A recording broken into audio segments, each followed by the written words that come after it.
자, 세 번째. 자, 가기로 마음먹었습니다, 우리가. 그죠? 예, 가볼만 하다라고 얘기를 했고, 왜 가야 되는가에 대한 말씀도 드렸고, 또 중국과 관계되어 있는 분들은 이제는 필요성을 넘어서 당위성의 문제다. 그런 말씀도 드렸습니다.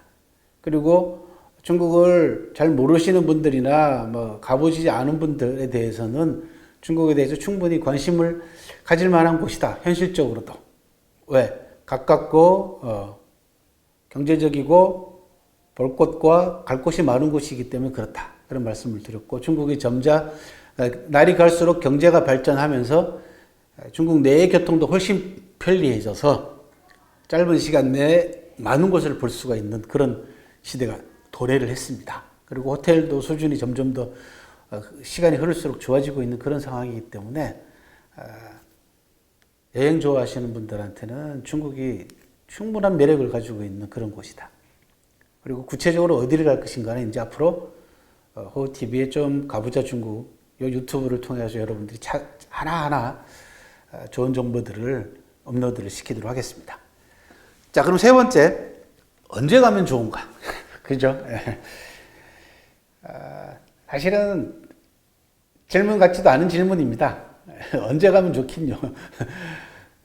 계절로 따지면은 봄가을이 제일 좋죠. 그죠? 안 더울 때, 안 추울 때 가는 게 제일 좋습니다. 누가 뭐라 그래도 그건 말할 필요도 없죠. 그리고 두 번째는 나 개인의 스케줄이 맞아야 되는 거 아닙니까? 그럼 언제 가면 좋을까라는 건 내가 시간 있을 때 가는 게 제일 좋죠. 내가 시간 될 때. 근데 요즘에 그런 얘기도 있잖아요. 그죠? 제대로 잘 놀려면은 시간 있을 때 노는 게 아니고 시간을 내서 놀아야 된다. 라고 하는 그런 말이 있습니다. 노는 것도.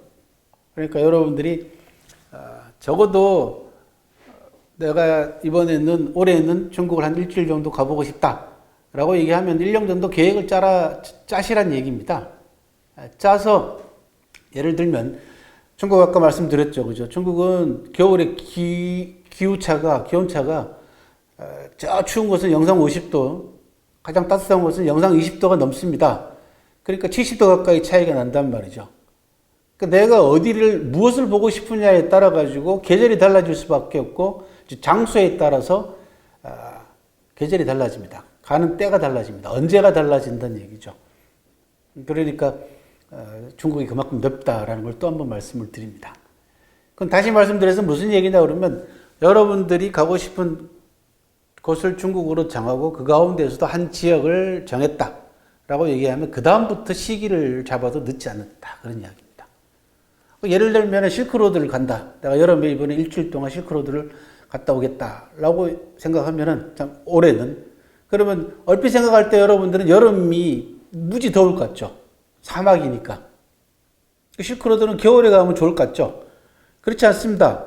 실크로드도 봄, 가을에 가면 좋긴 한데 워낙 긴 거리고 또 볼 게 많은 곳이 되다 보니까 해가 긴 여름에 가는 게 대단히 좋습니다.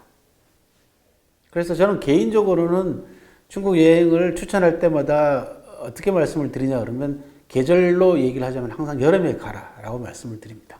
두 가지 때문에 그렇습니다. 하나는 시간이 그죠? 낮이 길잖아요. 그죠?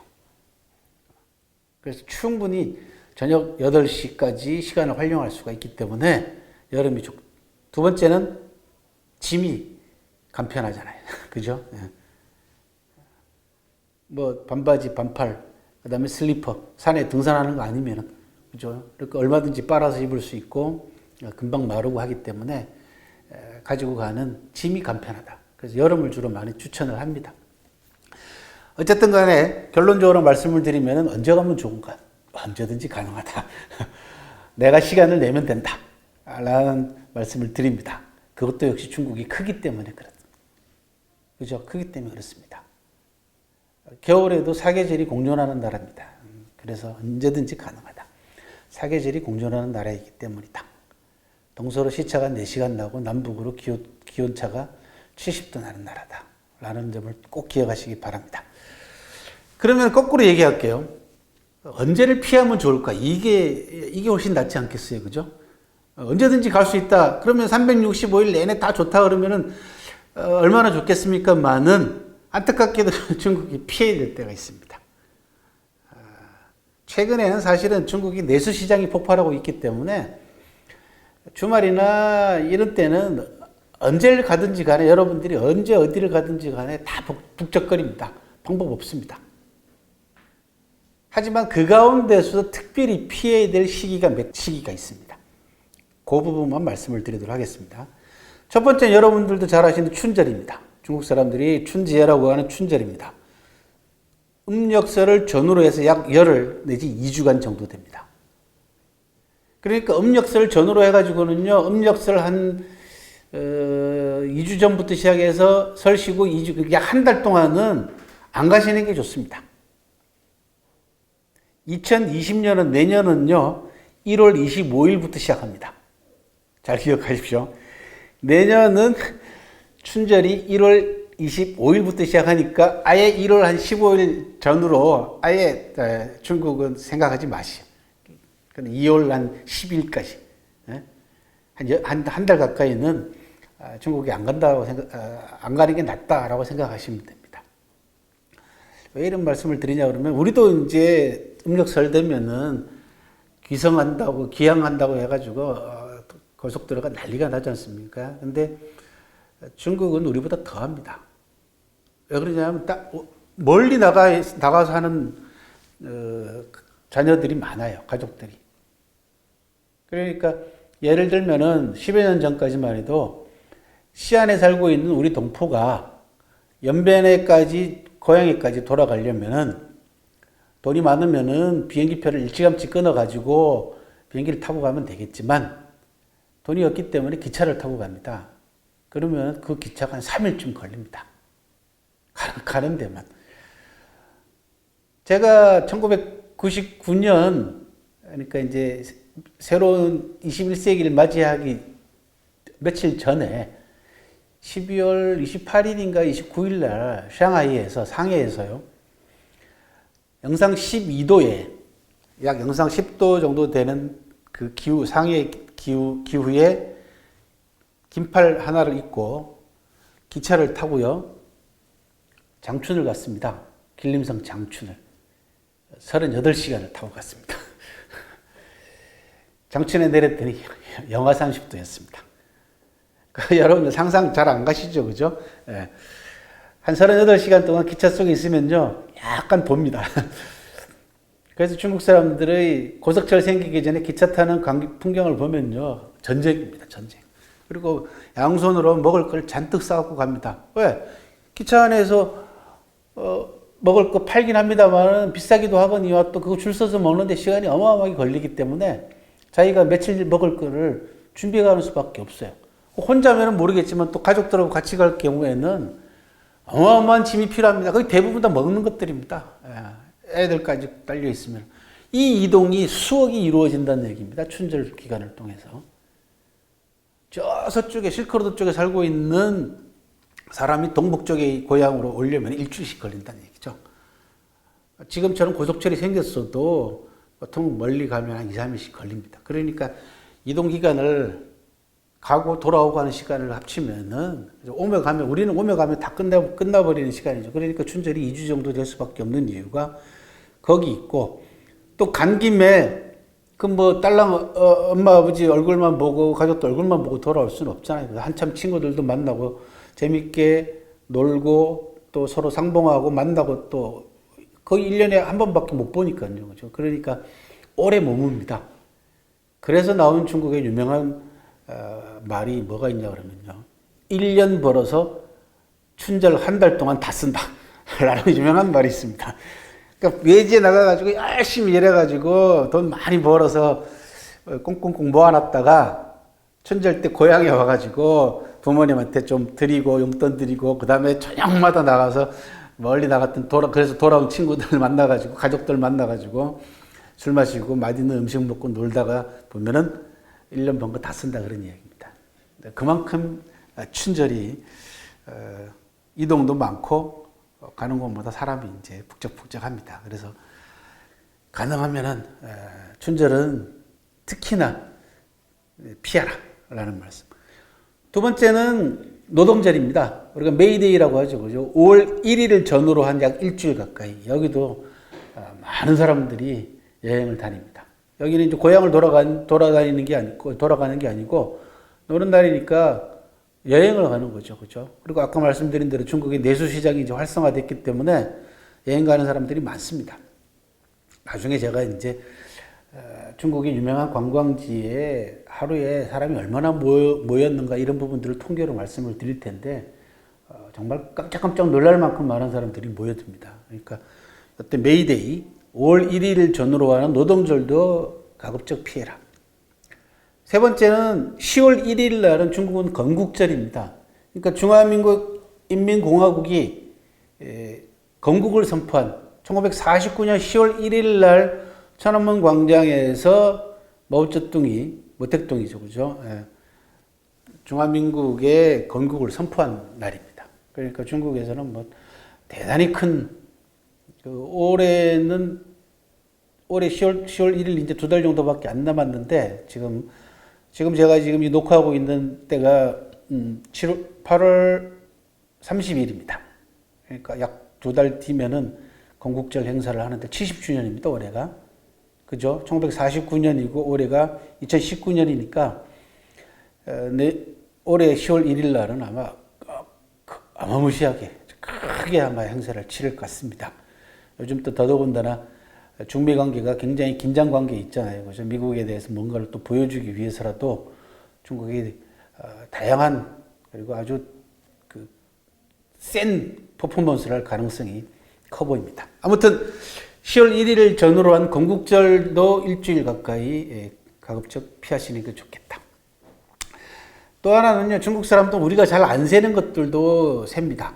우리 단오절이라든지 중추절이라든지 이런 우리는 이제 추석이 굉장히 큽니다만은 중국은 추석은 그렇게 우리처럼 그렇게 길게 휴일 같은 건 안 합니다만 어쨌든 단오절, 중추절, 청명절 이런 때는 되게 한 3, 4일 정도 놉니다. 쉽니다. 그래서 그런 것들을 정보를 사전에 입수를 하시고 가기 전에 날짜를 항상 체크하시길 바랍니다. 언제 가면 좋은가? 언제든지 좋다. 내가 시간 내서 스케줄을 짜게 되면은 거기에 맞는 프로그램을 맞춰가지고 얼마든지 내가 원하는 대로 스케줄을 짤 수 있는 것이 중국이다. 그런 말씀을 드리고 그 대신 가급적 피해야 될 가장 중요한 세계의 큰 명절이라고 할 수 있겠죠. 그죠? 그게 춘절과 그 다음에 노동절과 그 다음에 건국절이다. 라는 말씀을 드립니다. 자, 사진 몇 카트 보여드리겠습니다. 그 왼쪽은 세계문화유산으로 지정되어 있는 산서성 평묘라고 하는 중국의 아주 유명한 고성입니다. 명청시대 때 고성이 아주 거의 완벽하게 남아있는 곳입니다. 그리고 이 고성은 성만 남아있는 게 아니고 그 안에 사람들이 다 살고 있습니다. 옛날 모습 그대로. 지금 보시는 것처럼 사람들이 우리 속된 말로 바글바글 합니다. 그죠? 예. 그 다음 오른쪽 위에 사진은 베이징 서부역 대합실입니다. 이게 적은 편에 속하는 대합실입니다. 옛날에는 서 있는 사람까지 합쳐가지고 대합실이 거의 발리될 팀이 없을 만큼 사람이 많았고요. 아래쪽은 북경의 그 도로 상황입니다. 늘 교통 정체 현상이 일상화되어 있습니다. 특히 대도시 같은 경우는. 그래서 나중에 또 팁으로 말씀을 드리겠습니다만은 지하철을 이제 또 이용하시는 게 좋습니다. 자, 그 다음 네 번째로, 그러면은 이제 언제까지 얘기했잖아요. 그죠? 어디를 어떻게 갈까? 이제 이 부분을 좀 구체적으로 한번 들어가 보도록 하겠습니다. 몇 차례 말씀드린 바와 같이 중국은요, 어디를 어떻게, 다양한 프로그램이 가능한 나라다. 첫 번째. 두 번째, 취향에 따라 가지고 얼마든지 가능한 나라다. 이 두 가지로 요약해서 말씀을 드리도록 하겠습니다. 그러면은 어디를 어떻게? 무엇이든지 얼마든지 가능한 나라인데 여러분들이 가지고 있는 관심과 호기심과 취향에 따라 가지고 그리고 가보고 싶은 주제에 따라 가지고 프로그램을 만들 수가 있다. 그런 이야기입니다. 몇 가지 사례를 좀 말씀을 드릴게요. 첫째로 주제별로 중국은 여행을 할 수가 있습니다. 주제별이라는 것은 가장 유명한 게 여러분들도 누구나 다 한 번씩 가보고 싶어 하는 곳이 실크로드입니다. 그죠? 네. 비단길 여기를 꼭 다들 가보고 싶어 합니다. 왜? 한국에는 이게 사막이라는 게 없잖아요. 그죠? 그리고 예술을 좋아하시는 분들은 석굴에 도낭석굴이라든지 맥적산 석굴이라든지 병령사 석굴에 만들어져 있는 조각이라든지 그림 이런 것들을 보는 것만으로도 실물을 보는 것만으로도 가슴 설레고 심장 뛰는 일이거든요. 그래서 이 사막에 대한 로망이 있습니다. 안타깝게도 우리나라가 전 세계적으로 봐서는 작은 나라가 아닙니다만은 중국하고 비교해보면 옆에 있는 중국하고 비교하면 너무 작아요. 이제. 그리고 사막은 우리가 구경을 못하지 않습니까? 그러다 보니까 실크로드에 대한 로망이 강합니다. 그래서 주제별로 실크로드. 여러분들 실크로드 말고 또 텔레비전에서 많이 방영했던 것 중에 하나가 차마고도라는 게 있죠. 그죠? 차가 중국 운남성 쪽에서 저 인도까지 가는 그 차마고도 주제도 있고, 그 다음에는 중국 방송에서도 굉장히 히트를 친 것 중에 하나가 이제 중국 하면은 밀가루를 먹는 지역에서는 이제 국수가 유명하잖아요. 그걸 누들로드라는 게 있습니다. 그래서 누들로드를 따라서 국수 좋아하시는 분들은 중국 서쪽 지역에서 서북부 지역으로 주로 국수를 먹는 지역을 쭉 따라서 문화유적과 더불어서 막기행을 갈 수도 있고, 최근에는 중국이 이제 인류 역사상 최대 프로젝트라고 하는 1대1로 프로젝트를 했지 않습니까? 그래서 사막 지역에다가 지금 도로와 철로를 거의 대부분 다 건설해 놓은 상태입니다. 그래서 그 1대1로 프로젝트를 따라서 그 길을 따라서 중국의 경제가 어떻게 변모하고 있는가, 중국이 어떻게 발전하고 있는가라는 중국 현재의 모습을 또 주제별로 1대1로를 따라서 여러분들이 주제별로 중국을 다녀올 수도 있다. 두 번째는 산 좋아하시는 분들, 등산 좋아하시거나 또 산을 좋아하시는 분들을 위해서 명산만 집중적으로 탐방할 수가 있습니다. 전에는 중국의 명산들이 이게 이제 거리가 꽤 되기 때문에 교통이 안 좋을 때는 사실은 산 한 개, 두 개 보고 나면은 시간이 다 갔거든요. 근데 지금은 그렇지 않습니다. 하루에 하나씩 올라갈 수 있을 만큼 교통이 발달해 있어요. 그래서 명산도 얼마든지 가능하다. 첫 번째는 이제 오악이죠. 수천 년 전부터 동서남북중 해가지고 5개의 산에 대해서 숭배하는 오악 숭배 사상이 있었습니다. 그래서 이 오악을 집중적으로 탐방하는 것. 오악을 여러분들도 들어보셨잖아요. 같이 한번 꼽아볼까요? 자, 동쪽에 동악태산, 그죠? 서쪽에 서악화산, 무협지에 많이 나오는 화산파 나오죠. 남쪽에 형산이라는 데가 있습니다. 남악형산. 그 다음에 북쪽에 항산이라는 데가 있습니다. 북악항산. 그 다음에 중앙 부분에 숭산. 이 숭산에 유명한 소림사가 있습니다. 이렇게 해서 옛날 역사적으로 역대 제왕들이나 수많은 사람들이 산악숭배 사상의 결정체로서 5군데의 신성한 산을 숭배해왔던 오악을 탐방하는 방법도 있고요. 그 다음에는 불교 관계되어 있는 산서성의 오대산이라든지 아미산이라든지 청성산이라든지 이런 불교와 관계되어 있는 산을 탐방하는 성지순례 비슷한 산악 탐방도 있을 수가 있고요. 그 다음에 여러분들이 좋아하시는 경치로 얘기하면 황산 같은 데도 요즘은 태양산이라든지 이런 절경을 자랑하고 있는 산을 탐방하는 방법들. 그러니까 여러분 산 좋아하시는 분들은 중국에 명산들이 많기 때문에 명산 탐방이 가능하다. 자연적으로.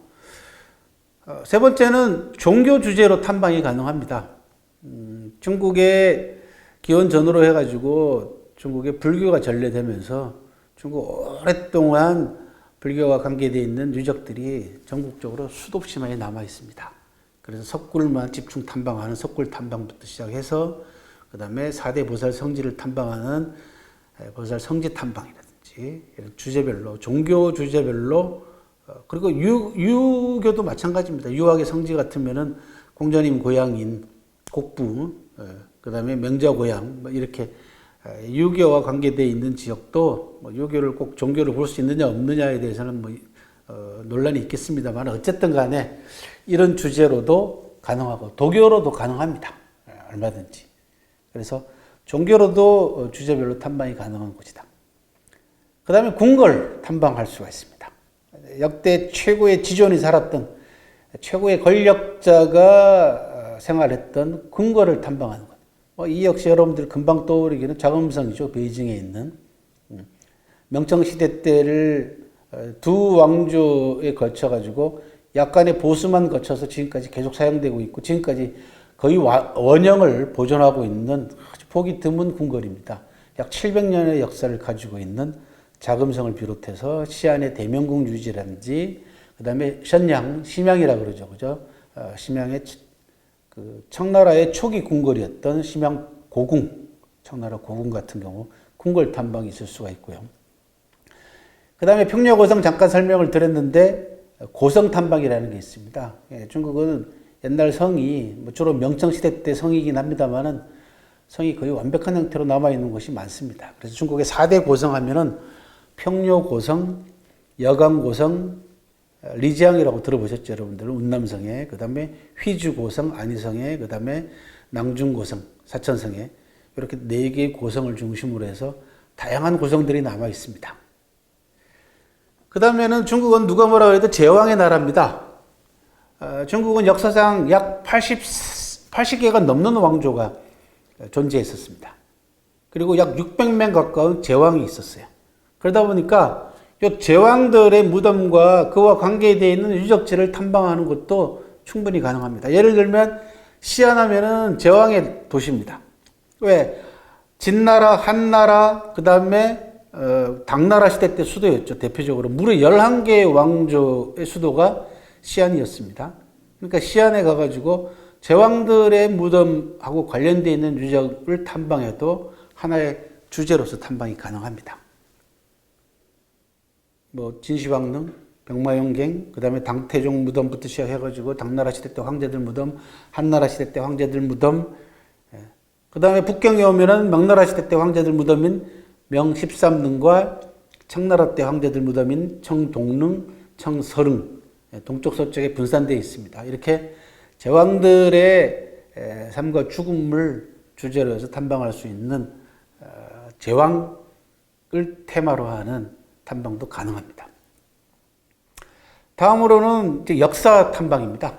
이제 고도 탐방이 되겠죠. 옛날에 중국의 한 왕조의 수도였던 옛날 도시, 우리로 얘기하면은 뭐 경주, 부여, 공주 이런 곳을 탐방하는 역사 탐방이 있겠습니다. 잘 아시는 시안, 로양, 낙양이죠, 그죠? 그 다음에 정저우, 정주, 그 다음에 안양, 은허라고 하는 아주 은나라 마지막 그 도읍지의 유적지가 발굴이 되면서 각골문이라고 하는 중국의 문자의 원형을 밝혀줄 수 있는 아주 중요한 고고학 발굴이 바로 이 은허에서 결과물들이 나왔는데 바로 그 은허가 존재하는 곳이 안양이라는 곳입니다. 하남성이고 그 다음에 송나라 수도였던 카이펑, 개봉, 그 다음에 베이징, 뭐 난징 이런 것들이 전부 다 도읍지들입니다. 유적들이 많이 남아 있습니다. 그 다음엔요, 사업하시는 분들한테 제가 권해드리고 싶은 게 뭐냐 그러면 가는 곳마다 중국의 유명한 상인들하고 관계되어 있는 유적지들이 꽤 있습니다. 중국은 전 세계적으로 지금 외국에 나가가지고 상업하고 있는 소위 얘기하는 화교 상인, 중국 사람들은 화상이라고 합니다. 화교 상인들 숫자만 5천만 명입니다. 우리나라 인구하고 맞먹습니다. 그리고 그 화상의 기원을 따지고 올라가면은 수천 년 전부터 중국의 상업의 역사가 줄기가 잡힙니다. 최근 들어와가지고 이 화상들의 경제력이 커지면서 화상들이 고향들이 있을 거 아닙니까? 화상의 고향이라든지 또 화상들의 정신적 지주가 되는 지역이라든지 이런 곳 곳곳을 전부 다 유적지들을 개발하고 보존하고 또 다시 만들고 합니다. 그래서 중국의 역대 유명했던 한 지역의 상인들의 유적지만 따라서 탐방을 해도 충분히 가능합니다. 가장 대표적인 중국의 역사적으로 상인하면은 산서성 상인인 진상, 그 다음에 안위성 상인인 휘상, 그 다음에 절강성 상인인 절상, 기타 10개가 넘는 10대 상방들이 있습니다. 그래서 비즈니스 하시는 분들은 고대의 중국의 옛날 상인들은 어떤 방식으로 사업을 했으며 어떤 사업 철학을 가지고 경영 철학을 가지고 기업을 운영했는가라는 부분들을 유적을 통해서 여러분들이 확인할 수가 있습니다. 저도 몇 차례 상도 탐방이라는 것을 기획을 해서 진행을 해봤습니다. 굉장히 의미 있고 뜻 있는 유적들들, 그 다음에 상인들과 관계되는 유적들들이 상당히 많이 남아 있었습니다. 여러분들 기회가 되면은 그 가운데 대표적인 유적지들 골라서 소개해드리도록 하겠습니다. 그 다음에는 이제 인물을 중심으로 해서 탐방할 수가 있습니다. 중국은 누가 뭐라 그래도 뭐 인구가 많고 또 수많은 유명한 명인들이 탄생했지 않습니까? 아까 말씀드린 황제들을 중심으로 해서 황제들의 삶과 죽음을 궁궐과 무덤을 통해서 탐방을 한다면은 황제 밑에서 황제를 도왔던 재상들만 뭐 탐방을 한다든지 중국의 문학가들만 예를 들어서 노신이라는 위대한 문호 작가 같으면은 절강성에 있는 소흥, 저장성의 샤오싱이라고 하는 소흥의 고향입니다. 지금 잘 남아 있습니다. 관련된 유적들이 그 옆에 가면은 중국의 신중국의 최초의 수상이었던 주울레 수상, 저우라이라고 하는 주울레 수상 집도 노신하고 같은 고향입니다. 이렇게 인물을 중심으로 해서 탐방해보는 것들, 이것도 좋습니다. 그리고 중국의 국부라고 불리는 뭐 손중산이라든지, 그 다음에 공산혁명을 성공시킨 모택동, 마오쩌둥의 고향인 호남성 장사 쪽으로 간다든지, 얼마든지 가능하다. 인물 중심으로. 그 다음에는 이제 호TV에 좀 가보자 중국이 이제 이렇게 이제 계속해서 이제 영상을 업로드할 텐데요. 이 호TV의 좀 가중은 성시를 집중적으로 탐방합니다. 중국 사람들은 성시라고 합니다. 중국은 3, 4, 5, 6, 34개의 성시와 56개 민족으로 이루어진 나라입니다. 3, 4, 5, 6을 여러분들이 숫자를 염두에 두시면 좋겠어요. 그러니까 우리나라로 얘기하면은 그죠? 전라남도, 경기도 이렇게 도하고 그 다음에 광역시, 특별시가 있지 않습니까? 이게 전부 다 중국은 성시라는 말로 표현을 합니다. 그래서 우리나라 도에 해당되는 성이 있고요. 뭐 하북성이라든지 하남성이라든지 성이 있고, 그 다음에 우리나라의 광역시나 특별시에 해당되는 직할시라는 게 있습니다. 베이징, 샹하이, 뭐 텐전 이런 데가 다 직할시에 해당되고, 그 다음에 특별행정구가 있죠. 그죠? 홍콩 같은 데가 특별행정구에 들어가고, 마카오. 그 다음에는 자치구라는 데가 있습니다. 자치구는 성급에 해당되는데 소수민족을 보호하기 위해서 그 해당 소수민족이 가장 많이 살고 있는 성을 자치구라는 이름으로 붙여서 성급으로 얘기를 합니다. 줄여서 그냥 성시라고 합니다. 모두 34개가 있습니다. 그래서 국내에서 직항노선, 정기 직항노선 취향하는 그 성시를 집중적으로 호TV에 좀 가중을 집중적으로 여러분들한테 소개하는 쪽으로 이렇게 가도록 하겠습니다. 그러니까 성시만 집중적으로 탐방할 수 있다. 그런 얘기죠. 베이징 탐방, 샹하이 탐방, 시안 탐방 이런 식으로 성시를 집중적으로 탐방하는 방법이 있고 저와 호TV에 좀 가보자 중국은 바로 이 방식으로 중국을 한번 탐방을 할까 합니다. 자, 이제 여기 보고 계시는 사진은 실크로드입니다. 실크로드의 사막이죠. 그죠? 중국이 1대1로 사업에 의해가지고 옛날 장안을 출발해가지고 이 상인들이 로마까지 갔거든요. 지금 다시 그 길을 복원하겠다. 그런 이야기입니다. 그게 1대1로입니다. 영어로 얘기하면은 원 벨트, 원 로드죠. 다른 말로는 뉴 실크로드 프로젝트라고 합니다. 그래서 서안에서 로마까지 그렇게 붙어 있습니다. 지금 이게 부제목이. 그러니까 중국을 통해 가지고 여러분들이 동서문물의 교류 상황도 확인할 수가 있고 또 중국을 여행하면서 다양한 테마 여행을 하면서 결국은 중앙아시아를 거쳐가지고 터키라든지 그 다음에 유럽으로까지 건너가게 되는 이 동서 문화 교류, 그 다음에 세계사의 큰 흐름을 중국 여행을 통해서 여러분들이 한 가닥을 잡을 수가 있다. 즉 중국 여행을 하면서 다음 여행까지도 여러분들이 한 단계 더 구상할 수 있는 그런 다리가 되겠습니다. 지금 보고 계시는 사진들은 모두 다 오대산입니다. 우리나라 강원도의 오대산하고 이름이 똑같습니다. 바로 이 산서성 오대산에서 이름을 따와가지고 우리나라 강원도 산도 오대산이라고 불렀고, 이 오대산은 문수보살의 성지입니다. 아까 말씀드린 종교로 해서 테마로 다닐 수 있는 그런 곳이고, 그런 중국에 관해서 기본적인 정보라든지 중국의 교통, 기차 타기라든지 이런 부분들은 아까 말씀드린 김용수의 좀 알자 중국 유튜브를 통해서 같이 상호 참고 보완해서 사전에 정보를 입수하고 가시면 좋다, 그런 말씀을 드립니다.